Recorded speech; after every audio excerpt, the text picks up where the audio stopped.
Assalamualaikum warahmatullahi wabarakatuh. Kami dari kelompok A Kimia ST17. Kelompok kami mengambil tema teknologi nuklir bagi pertanian. Teknologi nuklir merupakan aplikasi positif dalam bidang pertanian. Teknik teknologi ionisasi untuk memicu mutasi genetik pada tanaman menghasilkan varietas tanaman yang lebih tahan terhadap penyakit, hama, atau kondisi lingkungan yang ekstrim. Industri pertanian Indonesia memiliki potensi besar untuk berkembang. Peningkatan kuantitas dan kualitas hasil pertanian yang didukung oleh penggunaan benih unggul dalam sistem panca usaha tani sangat penting untuk meningkatkan daya saing global. Teknologi nuklir melalui teknik mutasi induksi menawarkan solusi inovatif untuk menghasilkan varietas tanaman unggul dengan hasil yang tinggi, tahan hama, dan toleran terhadap kondisi lingkungan yang ekstrim, sehingga berpotensi mempercepat kemajuan pertanian Indonesia.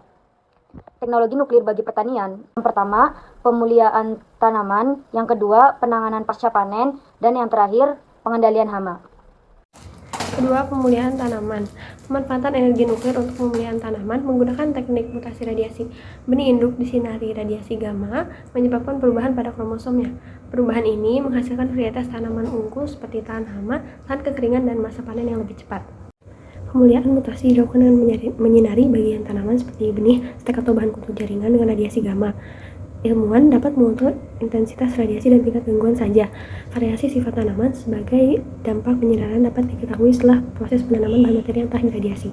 Dengan dosis yang tepat, proses pemulihan dapat menghasilkan sifat-sifat yang bermanfaat. Keuntungannya adalah waktu yang relatif lebih singkat, dapat memisahkan gen linkage, dapat memunculkan sifat-sifat baru, lebih efektif untuk perbaikan beberapa sifat saja. Kelemahannya adalah mutasinya bersifat random. Penanganan pasca panen.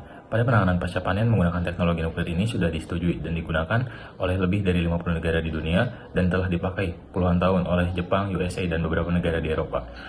Teknik ini menggunakan iridasi sinar gamma yang dimana untuk mencegah kerusakan pangan, mencegah pembusukan, dan membebaskan dari mikroorganisme patogen. Contoh terakhir dari pemanfaatan teknologi nuklir di bidang pertanian adalah pengendalian hama. Dengan teknik serangga mandul menggunakan radiasi gamma untuk memandulkan serangga jantan. Kemudian serangga mandul ini dilepas ke lahan dan perkawinan mereka tidak akan menghasilkan keturunan. Nah, teknik tersebut efektif menekan populasi lalat buah pada tanaman jeruk dan meningkatkan produksi sehingga memberikan keuntungan bagi petani. Prosedur dari teknik tersebut, calon serangga jantan diberi radiasi gamma, kemudian mensterilkan serangga-serangga jantan yang disebar dengan pesawat udara di lahan yang luas.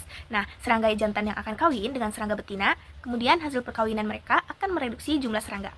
Keuntungan dari teknik tersebut, yang pertama, mampu menekan populasi hama. Yang kedua, serangga penyerbuk dan predator tidak dimatikan. Yang ketiga, mengurangi penggunaan pestisida. Dan yang terakhir, memperpanjang masa penyimpanan produk. Nah, untuk kelemahannya, senyawa kimia yang digunakan di lapangan dapat bersifat mutagenetik dan karsinogenik. Yang terakhir, kesimpulan, teknologi nuklir menawarkan solusi inovatif untuk meningkatkan pertanian Indonesia melalui 1. Pemulihan tanaman. Radiasi gamma menghasilkan varietas unggul. 2. Pasca panen. Radiasi mencegah pembusukan. 3. Pengendalian hama. Serangan mandul, tekan populasi hama. Secara umum, teknologi nuklir berpotensi besar, tapi perlu edukasi dan keamanan yang terjamin.